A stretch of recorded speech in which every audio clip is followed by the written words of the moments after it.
একটা সংসারে যদি একজনই উপার্জনক্ষম মানুষ থাকে তো সেই সংসারটা পরিচালনা করা যে কতটা কঠিন সেটা আপনারা যারা একা সংসার চালান তারাই ভালো বুঝতে পারবেন। আমাদের মতো যাদের একজনই উপার্জনক্ষম লোক তারাই বুঝতে পারবে। আর আজকে একটা গিফট আনবক্সিং করব। ওর আব্বু গিফটটা পেয়েছে, সেটাই আপনাদের সঙ্গে শেয়ার করব। আর আজকে সন্ধ্যায় বাচ্চাদের জন্য কী নাস্তা আইটেম তৈরি করলাম সেটাও আপনাদের সঙ্গে শেয়ার করব। আসসালামু আলাইকুম, কেমন আছেন আপনারা সবাই? আশা করি ভালো আছেন, আমরাও আল্লাহর রহমতে ভালো আছি। তো আজকে সন্ধ্যায় তৈরি করব চিকেন ফ্রাই। এজন্য আমি মুরগির একটা বুকের মাংস নিয়ে নিয়েছি। বুকের মাংসটা এখন হাড় থেকে আলাদা করে নেব, শুধু মাংসটা নিয়ে নেব। তো বাচ্চারা অনেক দিন যাবত চিকেন ফ্রাই খাবে, সেজন্য বায়না করছিল। তা সেদিন ওর আব্বুকে বললাম, পরে ওর বাবা 3-4 কেজি ওজনের একটা মুরগি আনছে। সেটাই এখন ওদেরকে বুকের অংশটুকু আমি এভাবে হাড় থেকে সরিয়ে তারপরে একটু ম্যারিনেট করে রাখবো, কুচি কুচি করে কেটে সেটা তেলে ভেজে দেবো।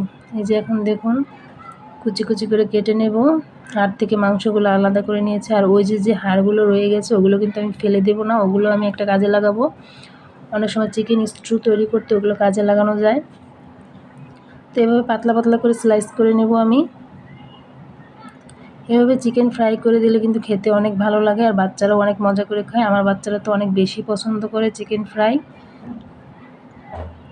আমি ট্রাই করি ওদেরকে বাসায় তৈরি করে দেওয়ার জন্য। বাসার খাবারটা অনেক স্বাস্থ্যসম্মত থাকে, তো মাঝে মধ্যেই আমি ওদেরকে এটা ওটা তৈরি করে দেই। তখন এই যে আমি এগুলো ছোট ছোট করে পিস করে নিব, তারপর এগুলো ম্যারিনেট করে রাখতে হবে কিছুক্ষণের জন্য। হাতে যদি সময় থাকে তাহলে 1 ঘন্টার মতো ম্যারিনেট করে রাখলে ভালো হয়, আর যদি আপনাদের হাতে সময় না থাকে তাহলে 10-15 মিনিট ম্যারিনেট করে রাখতে পারেন।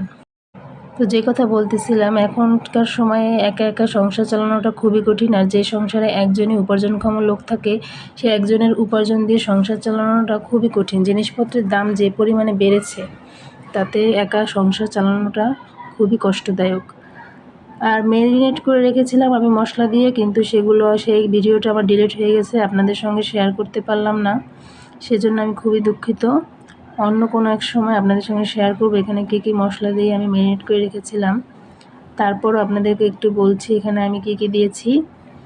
এখানে আমি আদা রসুন পেস্ট, জিরার গুঁড়া, মরিচের গুঁড়া, গোলমরিচের গুঁড়া 1/2 চা চামচ করে দিয়েছি সব কিছু। আপনারা যদি মরিচ খেতে পছন্দ করেন, যারা যেভাবে মরিচ খেতে পছন্দ করেন ওভাবে দিয়ে নিতে পারেন। একটু কাঁচামরিচ বাটা দিয়েছি 1/2 চা চামচ, লবণ দিয়েছি পরিমাণ মতো, 1 চা চামচ সয়া সস, 1 চা চামচ টমেটো সস দিয়ে ভালো করে ম্যারিনেট করে রেখে দিয়েছিলাম 10-15 মিনিটের মতো। আর এখন আমি একটা ডিম ফেটে নিচ্ছি এবং 1.5 টেবিল চামচের মতো কর্নফ্লাওয়ার নিয়ে নিয়েছি। কর্নফ্লাওয়ারটা দিলে অনেকটা মচমচে হয়, খেতে খুব ভালো লাগে, এজন্য আমি কর্নফ্লাওয়ারটা দিয়ে ভালো করে মিক্সড করে নিলাম। এভাবে আপনারা ভালো করে মিক্সড করে নেবেন।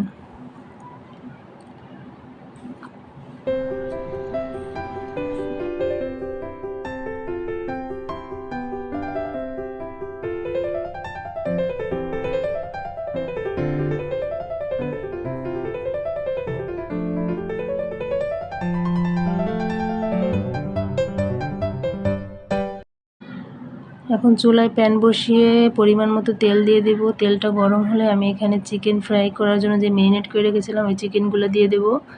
এই যে চিকেনগুলো দিয়ে দিয়েছি। এখন এক পাশ প্রায় হয়ে গেছে, উল্টে দেব। উল্টে দিলে আরেক পাশ হয়ে যাবে। যেহেতু স্লাইসগুলো অনেক পাতলা পাতলা করে কেটেছি এজন্য তাড়াতাড়ি সেদ্ধ হয়ে গেছে। আর এই চিকেন ফ্রাইটা খেতে কিন্তু খুবই মজা হয়, আমার বাচ্চারা খুবই পছন্দ করে। প্রায়ই ওরা বায়না ধরে আম্মু চিকেন ফ্রাই করে দাও, তা আমিও চেষ্টা করি ওদেরকে করে দিতে। আপনারাও ইচ্ছা করলে বাসায় ট্রাই করতে পারেন। তো এই যে দেখুন আমার চিকেন ফ্রাই তৈরি হয়ে গেছে। এখন আমি এটা একটা পাত্রে উঠিয়ে নেব। আর আমার ভিডিওগুলো যদি আপনাদের কাছে ভালো লেগে থাকে তাহলে অবশ্যই সাবস্ক্রাইব করবেন এবং লাইক কমেন্ট করবেন।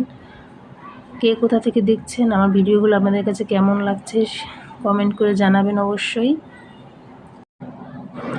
আর এখন বাচ্চাদের কাছ থেকে রিভিউ নিতে চলে আসলাম।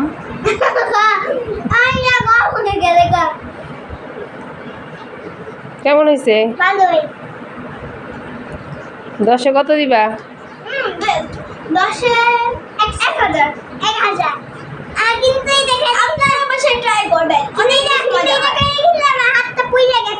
হাতটা পুড়ে গেছে? তো তুমি গরমটা খাইতে গেছো কেন?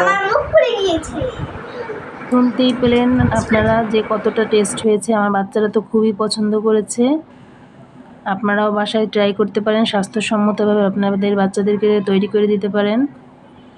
আর এখন চলে আসি, চলুন। এই যে আজকে ডিম এনেছিল প্রায় অনেকগুলোই। আমার বাচ্চারা যেহেতু ডিম খেতে অনেক পছন্দ করে, আর ডিম এনে বলতেছে আজকে কোনো ডিম ভাঙেনি, একটা ডিমও ভাঙেনি, মানে সে খুবই কনফিডেন্স। এখন আমি খুলে দেখি 2টা ডিম ভেঙে গেছে। আসলে ডিম প্রতিদিন আনলে, যখনই ডিম আনবে একটা না একটা ডিম ভাঙবেই, এজন্য আজকে সে মনে করেছে ডিম একটাও ভাঙেনি। সে এনেই আমাকে বলতেছে যে আজকে ডিম একটাও ভাঙেনি। তা আমি তো ভাবলাম সত্যি মনে হয় ভাঙেনি। এখন ভিতরে খুলে দেখি 2টা ডিম ভেঙে গেছে। কী আর করার, কিছুই করার নেই। মোটরসাইকেলে করে যেহেতু আনে, সেহেতু বাড়ি লেগে আর এতগুলো ডিম একসাথে আনলে একটার সাথে একটা লেগে ভেঙে যেতেই পারে, কিছু করার নেই। তো ওগুলো আমি ভেজে নেব, আজকে রাতেই ভেজে নেব। এখন একটা বলে উঠে 2টা ডিম যেহেতু ভেঙে গেছে, ওই ডিমের সাদা অংশগুলো অন্য ডিমের সাথে লেগে আছে। এগুলো যদি আমি ধুয়ে না দেই তাহলে ডিমগুলো গন্ধ হয়ে যাবে, এজন্য এগুলো আমার ধুয়ে নিতে হবে। ধুয়ে তারপর আমি ফ্রিজে রেখে দেবো। আর আমার বাচ্চারা যেহেতু ডিম পছন্দ করে, তাই ডিমটা আমি সবসময় ঘরে রাখার চেষ্টা করি। মাছ মাংস যদি ঘরে নাও থাকে, একটা ডিম ভেজেও ভাত খাওয়া যায়, সেজন্য আমি চেষ্টা করি সবসময় বাসায় ডিম রাখার জন্য। আর ওর বাবা কাজী ফার্মের ডিমগুলো আনে, এগুলো নাকি অনেক ভালো ফার্মের ডিম। সবসময় এগুলো পাওয়া যায় না, তো যখন পায় তখন একসাথে অনেকগুলো করে নিয়ে আসে। আমি যেহেতু বাসায় ওদেরকে কেক, পাউরুটি এগুলো বানিয়ে দিই, সেজন্য আমার অনেক ডিমের দরকার হয়, এজন্য একসাথে বেশি করে ডিমগুলো নিয়ে আসে। তো সবগুলো ডিম উঠিয়ে নিলাম। এখন আমি এগুলো ওয়াশ করে নিব। ডিমগুলো ওয়াশ করে নিয়ে চলে আসলাম। এখন এই ঝুড়িটার মধ্যে আমি সবগুলো ডিম উঠিয়ে নিব। এই ঝুড়িটা আমি অনলাইন থেকে কিনেছিলাম। অনলাইন থেকে কিছু কিছু জিনিস কিনে আমি জিতে যাই, আবার কিছু কিছু জিনিস কিনে ঠকে যাই। তো এই জিনিসটা কিনে আমার খুবই জেতা হয়েছে বলতে পারেন। এটার সঙ্গে আমার 3টা ছিল, একটা বড়, মাঝারি, ছোট। এই ঝুড়িগুলো দেখতে খুবই সুন্দর, বাঁশের ঝুড়ি। আর জিনিস রাখলে, ফল টল রাখলে অনেক ভালো থাকে, এই জন্য এটা কিনেছিলাম। আর একটার মধ্যে আমি ডিম রাখি আর 2টার মধ্যে ফল টল রেখে দেই। জিনিসটা আমার খুবই কাজের বলতে পারেন। তো এই ডিমগুলো উঠিয়ে আমি এখন এটা ফ্রিজে রেখে দেব।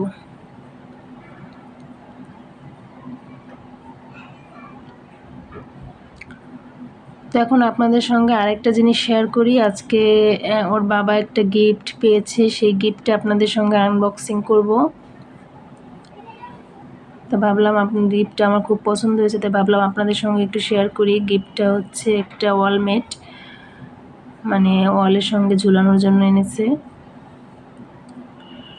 তো গিফটের মধ্যে আবার সুন্দর সুন্দর কিছু ওয়ার্ড লেখা আছে। তো কী ওয়ার্ডগুলো লেখা আছে সেগুলো একটু পড়ে শোনাই আপনাদের। Positive mind, positive life, positive vibe. মানে সব কিছু পজিটিভ চিন্তাভাবনা করতে হবে, তাহলে নাকি সংসারে শান্তি আসবে। ওর বাবা সেটাই আমাকে বলতেছে। একটু দূরে গিয়ে দেখাই আপনাদেরকে, দেখুন। জিনিসটা কিন্তু খুবই সুন্দর। নিচে আবার ঘন্টার মতো দেওয়া আছে, মানে বাতাসে দুললে শব্দ হবে, আওয়াজ হবে। তোর বাবা আমাকে বললো এটা সবসময় তোমার চোখের সামনে ঝুলিয়ে রাখবা, তুমি যেন আসা যাওয়া সবসময় এটা দেখতে পাও। আমি বললাম কেন?